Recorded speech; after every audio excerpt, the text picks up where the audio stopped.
Hello students, welcome back to study point. तो इस video में हम करेंगे BA fifth semester nationalism in India, जो कि आपका पेपर 1 है हिस्ट्री का, उसके कुछ इंपॉर्टेंट क्वेश्चंस। ठीक है, तो जिन भी यूनिवर्सिटीज़ में ये पेपर हो चुका है वहाँ पे ये क्वेश्चन बहुत ज़्यादा पूछा गया है, तो सीसीएस में भी इसके आने के चांसेस हैं। इसके अलावा कुछ 8 से 9 आपके मोस्ट इंपॉर्टेंट शॉर्ट क्वेश्चन हैं जो हम इसी वीडियो में करेंगे। इस वीडियो का जो PDF होगा वो आपको टेलीग्राम चैनल पर मिल जाएगा। चैनल का लिंक डिस्क्रिप्शन बॉक्स में है, वहाँ से आप डाउनलोड कर लीजिएगा। और जो यूनिट वाइज नोट्स हैं वो भी टेलीग्राम पर अपलोडेड है, वहाँ से देख लीजिएगा। ठीक है, अब देखते हैं हमारा फर्स्ट क्वेश्चन है, राष्ट्रवाद को परिभाषित कीजिए और राष्ट्रवाद के अध्ययन में विभिन्न उपागमों की विवेचना कीजिए। तो कहने का मतलब है राष्ट्रवाद क्या होता है, राष्ट्रवाद का अर्थ आपको बताना है, साथ ही साथ राष्ट्रवाद को स्टडी करने के लिए आप किन किन अप्रोचेस का यूज़ करते हो वो आपको डिस्कस करने हैं। ठीक है, तो सबसे पहले देखते हैं राष्ट्रवाद क्या होता है। तो देखिए, राष्ट्रवाद जो है वो एक भावना है, वो एक ऐसी आइडियोलॉजी होती है जो राष्ट्र के प्रति अपने प्रेम और लगाव की भावना का प्रदर्शन करती है। मतलब आपका अपने राष्ट्र के प्रति कितना प्रेम है, कितना लगाव आपको आपके राष्ट्र से है, वो भावनाएं आपकी राष्ट्रवाद कहलाती हैं। ठीक है, देश के प्रति आप कितने समर्पित हैं, आप देश के लिए खुद को त्याग देने के लिए या फिर किन चीज़ों का त्याग आप कर सकते हैं देश के लिए, बलिदान होने के लिए अगर आप तत्पर हैं, इस तरीके की जो भावनाएं हैं वो आपकी कहलाती हैं राष्ट्रवाद। समाज के हर वर्ग के लोगों की रक्षा करना, मदद करना ही राष्ट्रवाद कहलाता है। तो देखिए, राष्ट्रवाद का अर्थ केवल इतना ही सीमित नहीं है कि अपने राष्ट्र के लिए समर्पित करना खुद को, इवन मतलब अपने राष्ट्र में जो रहने वाले लोग हैं उनकी रक्षा करना, समाज के हर वर्ग के लोगों को अच्छे से ट्रीट करना, उनको इक्वल समझना, ये चीज़ें भी राष्ट्रवाद के अंदर ही आती हैं। तो ठीक है, राष्ट्रवाद सिंपल एक टाइप की आइडियोलॉजी है जिसमें आप अपने राष्ट्र के प्रति पूर्ण रूप से समर्पित हैं, राष्ट्र में रहने वाले लोगों के प्रति भी, राष्ट्र में आपके जितने भी भौतिक संसाधन हैं उनके प्रति भी। ठीक है, और जो भी आपके भारतीय चिन्ह वगैरह हैं या जो भी संविधान में आपने सिंबल वगैरह देखे हैं या जो भी राष्ट्रीय आपके स्मारक वगैरह हैं उनको आप कितनी रिस्पेक्ट देते हैं, ये सारी चीज़ें, इस टाइप की जो भावनाएं हैं वो आपकी राष्ट्रवाद के अंदर गिनी जाती हैं। ठीक है, अब हम देख लेते हैं राष्ट्रवाद के विभिन्न उपागम। तो देखिए, 3 उपागम यहाँ पे हैं, बहुत शॉर्ट में हम इनको डिस्कस करेंगे। आप एक बार समझ लीजिएगा किस उपागम में क्या चीज़ कही गई है, फिर आप उसको अपने वर्ड्स में एक्सप्लेन कर देंगे। सबसे पहला है देखिए कैम्ब्रिज उपागम। जो कैम्ब्रिज विश्वविद्यालय है उसने क्या मत दिया है या क्या दृष्टिकोण उन्होंने अपनाया है राष्ट्रवाद के अध्ययन के लिए। तो यहाँ पे इसके समर्थन में ए जॉनसन और अनिल सील आपको 2 व्यक्ति मिल जाएंगे। और सबसे पहले जॉन गेहलर हैं। ठीक है, ये भी कैम्ब्रिज उपागम के ही समर्थक हैं, जिन्होंने एक डेफिनेशन दी है। ये कहते हैं कि राष्ट्रवाद और साम्राज्यवाद में कोई अंतर नहीं है। ठीक है, दोनों ही चीज़ें सेम हैं। हम जैसे अपने राष्ट्र को समाजवादी बनाना चाहते हैं और हम अपने देश को राष्ट्रवादी या फिर खुद को हम राष्ट्रवादी कहते हैं, तो देखिए दोनों में कोई डिफरेंस नहीं है, दोनों में सेम टाइप की आइडियोलॉजी या सेम टाइप की चीज़ें या गोल्स आते हैं।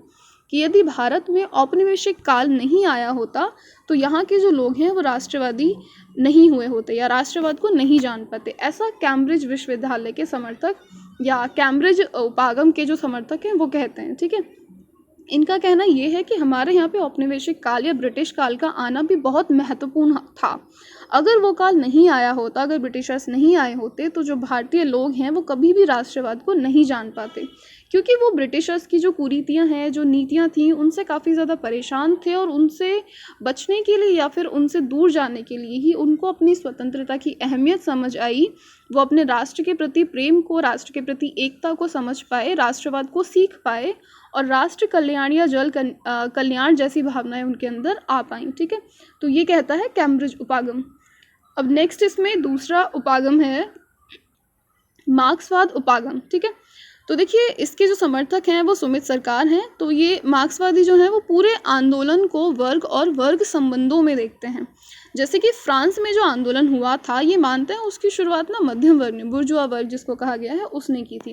देखिए सिंपल हम बात करें, मार्क्सवादी उपागम का ये मानना है कि अगर आप ये समझना चाहते हैं कि राष्ट्रवाद क्या होता है या राष्ट्रवाद के अध्ययन के लिए क्या चीज़ ज़रूरी है, तो उसके लिए आप एक पर्टिकुलर ग्रुप या जो भी आपका क्रांतिकारी या आंदोलनकर्ता समूह रहा है, किसी एक समूह जिसने उस आंदोलन की शुरुआत की है, उसका अध्ययन करें। ठीक है, तो मार्क्सवाद भी, जो मार्क्स हैं, कार्ल मार्क्स हैं, वो भी इसी का समर्थन करते हैं कि आप एक वर्ग और वर्ग संबंधी चीज़ों को देखें। जैसे कि फ्रांस की क्रांति हम देखते हैं, जो कि इतिहास की सबसे बड़ी क्रांति मानी जाती है, कि बाकी कॉन्टिनेंट्स में, बाकी कंट्रीज़ में भी उसी को देख करके क्रांतियाँ हुई।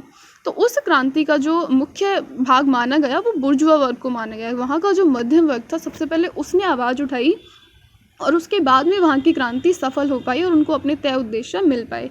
तो इसी तरीके से भारत में जो आंदोलन या राष्ट्रवादी भावना शुरू हुई वो इसी बुर्जुआ वर्ग की ही देन थी। वहीं से लोग इंस्पायर हुए और हमारे यहाँ पे भी कुछ ऐसे मिडिल क्लास ग्रुप्स निकल कर आए जिन्होंने क्रांतियों की शुरुआत की। ठीक है, आई होप इसका जो सेंट्रल आइडिया है मार्क्सवाद का, उपागम का, वो आपको समझ आ गया होगा। आप इसको फ्रांस की क्रांति के पॉइंट ऑफ व्यू से एक्सप्लेन कर सकते हैं, क्योंकि वो क्रांति आपने लास्ट ईयर ही पढ़ी है, लास्ट सम में।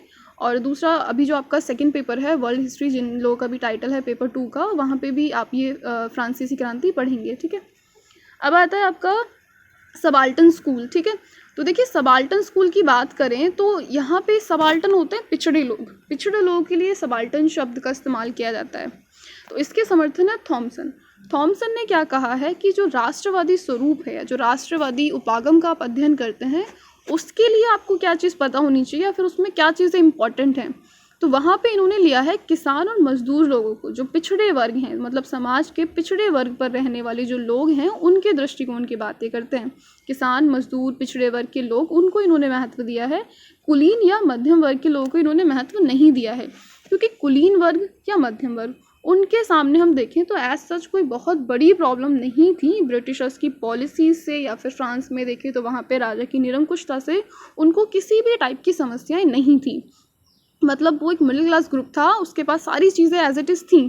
तो वहाँ पे वो जो कुलीन तंत्र चल रहा था या जो राजा की तानाशाही चल रही थी, वो रहे ना रहे, उससे उनका कोई भी नुकसान नहीं हो रहा था। ठीक है, क्योंकि उनको शासन में ऑलरेडी उच्च पद दिए जा रहे थे। ठीक है, जो नुकसान वहाँ पे हो रहा था वो किसानों का और मजदूरों का था।